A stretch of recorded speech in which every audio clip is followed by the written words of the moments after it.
Hello Bowling Green, I'm Leo Goldman, and this is your weekly Falcon Sports Report.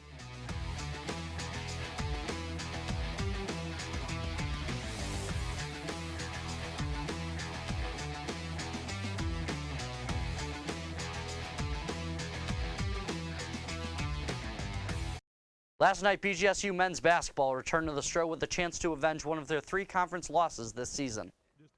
Early on, the Falcons were putting on a show. Daquan Plowden had 3 first-half blocks, and Dylan Fry made a pair of triples, but BG trailed by 6 at halftime. Midway through the second half, the Falcons cut Miami's lead to just 2 before the Redhawks went on a 23-6 run to put Miami up double digits and effectively end the game. Head coach Michael Huger took full responsibility for his team's performance. This loss was all on me. I got to do a much better job of preparing my guys and getting more focused on the defensive end and understanding how important defense is. And that's the thing that got us to this point, so we got to get back to it. Our defense, we weren't intense and weren't focused and ready to play on the defensive end and having everybody on the same page. And I got to do a much better job of getting us all on the same page. Justin Turner and DiMaggio Wiggins each had 14 points, while Dylan Fry scored 13.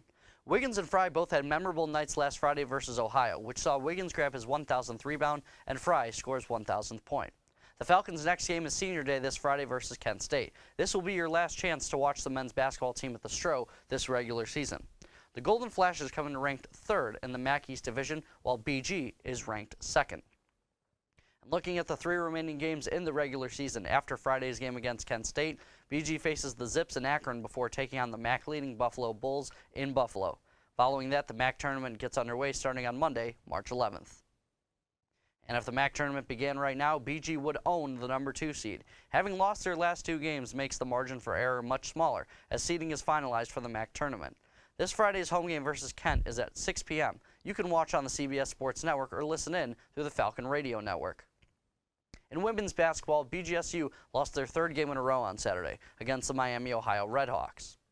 Junior Andrea Cecil led the team with 23 points on the night, going 10 for 20 from the field in the game. Freshman Katie Hempling also had a solid game, grabbing 7 rebounds, as well as scoring 14 for the Falcons in the losing effort. The Falcons fall to 8-17 overall and just 1-13 on conference play with the loss. Next up for the Falcons is a 7 p.m. game tonight against the Akron Zips in the Stro Center. Tonight is the team's annual pink game in support of breast cancer awareness, and fans are encouraged to wear pink to the game. The first 250 fans in attendance tonight will receive a rally towel. The Falcons will also play versus Kent this Saturday for Senior Day. That game is at 1 p.m. You can listen on BGRSO or watch on ESPN3. Looking to bounce back from a split series with Alaska, BGSU hockey took on Bemidji State in hopes of staying in 2nd place in the WCHA. The Falcons jumped out to a 2-0 lead early Friday on goals for Max Johnson and Will Cullen, and it stuck as they would go on to take Game 1 3-1. Saturday had a little more back and forth, with overtime being needed to decide the extra WCHA point. Max Johnson would seal it in 3-on-3 with his 3rd goal of the weekend and clinch home ice for the Falcons in the first round of the WCHA playoffs. Moving on to this weekend, hockey will have their final regular season series on home ice against the Alabama Huntsville Chargers. 4 points will solidify 2nd place and home ice for the 2nd round of the playoffs. Senior night will be taking place Saturday as BG Athletics honors the efforts of seniors Stephen Bayless, Adam Smith, Connor McDonald, Johnny Schilling, Shane Bednard, Matt Meyer, and Chris Polkamp. Head coach Chris Bergeron spoke on the seniors' impact during their tenure Wednesday morning. I feel like they've all made an impact in their own way. Some of them more than others on the ice, some of them more than others off the ice. I think that needs to matter. These kids are definitely doing that. This isn't about them only. This is about the program. Absolutely, them and their growth, both on and off the ice, is a huge part of their experience. But Bowling Green hockey is also part of their experience, and being a part of something bigger than them. These guys have done that. They've been part of a bunch of wins here, but I do think there's been consistency. I mean, they've been part of 4 20-win seasons. They've been to, they've won playoff series both home and away. I think it's been a good career for all these guys, and we're proud of them. There will also be a ceremony held on Sunday at the Slater Family Ice Arena that is welcome to all Falcon hockey fans. BG Baseball made the long trip down to Virginia to take on the undefeated Richmond Spiders. The Spiders were coming off an opening weekend where they took down 17th-ranked Georgia Tech, while the Falcons were coming off a big win in their final game of the last series against Middle Tennessee State. In Game 1, the Falcons went down 4-0 early after the first inning, but would battle back to bring it to a one-run deficit. BG would bring the go-ahead run to the plate in the ninth inning when Cam Doherty smacked a fly ball to deep right field, but Richmond's Jordan Shulafan made the play of the day to end the game and end the Falcons' comeback. Game 2 of the doubleheader was all Richmond from the beginning, and the Falcons found themselves down 12-1 after 4 innings, and the game ended 16-2. In Game 3, BG found themselves down 5-0 after the second inning, but these Falcons are resilient, and they brought the score to 5-3. Heading into the ninth inning, it was 8-3 Richmond, but the Falcons weren't going to go down quietly. After an RBI single and a Cam Doherty two-run homer, BG brought the tying run to the plate in the person of Jeff Scott. Scott got his pitch, but Richmond defensive replacement Jeff Reddy pulled some highway robbery to end the game. BG will be back in action this weekend in Nashville against the Belmont Bruins. The first game of the series is scheduled for Friday at 5 p.m. It's never too early to look ahead to football season. Last week, the BGSU football team officially announced its completed schedule for the fall. The Falcons have a home opener for the first time since 2013 when they host Morgan State at the Doit. Conference games this year include Central Michigan, Ohio, Toledo, and Akron, and will all be at home. Notre Dame, Kansas State, and Louisiana Tech round out the non-conference schedule.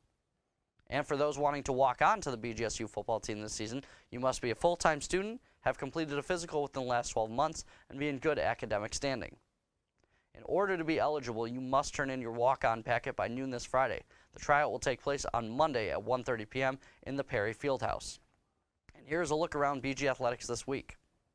First up is hockey, who has a 28-5 record. They play Friday and Saturday at home versus Alabama Huntsville. Friday's game is set for 8:07 p.m., while Saturday is a 7:07 p.m. puck drop. Baseball is 1-5 on the season and was unable to get a win in the last road series. They play a 3-game series at Belmont this weekend. After starting 0-3, BG Softball has won 4 of their last 5 and sit at 4-4 on the season. Third baseman Sarah Gonzalez was recently named MAC Player of the Week as she hit 5 doubles and a grand slam in their last tournament. They next play at UCSB in Santa Barbara, California this Thursday at 1 p.m. Women's basketball is 8-17 on the season. Their next game is tonight at 7 p.m. in the Stroh. Men's basketball hopes to find their rhythm in their last 3 games, currently sitting at 19-9. They play Friday at home as they take on Kent State at 6 p.m. and BG Tennis is currently 5-5 on the season, with their next match taking place on Friday.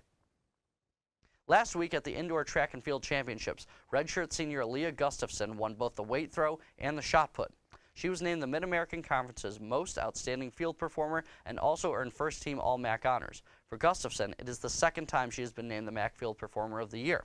She has now won 5 MAC individual championships, which is the most MAC championships for a student-athlete in program history. Bowling Green Volleyball's Callie Simon, after being named back-to-back MAC Player of the Year, has been invited to the 2019 Women's National Team Open Tryout. This year's tryouts will be held March 1st through the 3rd at the U.S. Olympic Training Center in Colorado Springs. Of the 218 athletes trying out, Simon is the lone participant from the Mid-American Conference and one of 46 liberos. You can watch the tryouts live this Friday at teamusa.org/USA-volleyball/video. And last but not least, BGSU Men's Club Bowling is the 2018-19 American Heartland Conference champions. This is their first conference championship. Congratulations to the entire team. And we've had some great plays in Falcon Athletics lately, but can any new play overtake the best from last week? Our top play from last week's show, receiving 50% of the votes on Twitter, Daquan Plowden with the chase down block in the Battle of I-75 versus Toledo. Man, the kid can ball. Our new plays this week. First, we go to the ice. Brandon Cruz being able to find Max Johnson for the goal here versus Bemidji State. Johnson! 2-0 Falcons! Second play, Daquan Plowden. What a surprise with another block, and this time he goes down and finishes on the fast break slam, getting the alley-oop from his teammate Dylan Fry. Look at that athleticism. Hammers at home. Dylan Fry the assist. And the last play, Max Johnson able to find the back of the net to complete the sweep against Bemidji State. Got the radio call courtesy of Ryan Valen of BGSU Athletics. Bemidji with 5 points on the 2-2 tie, and they get the extra point here. You can vote for which play you thought was the best on Twitter at BG24TV. If you think one of the 3 new plays this week is the best, or if you still think last week's best is still champion, let us know. And And that's all for this Falcon Sports Report. For producer and director Garrett McKinney and everyone here at BG24, thanks for watching. Follow us on Twitter, Facebook, YouTube, Instagram, at BG24TV and BG Falcon Media. Check in again next week for more highlights, interviews, and stories from your favorite Falcon teams.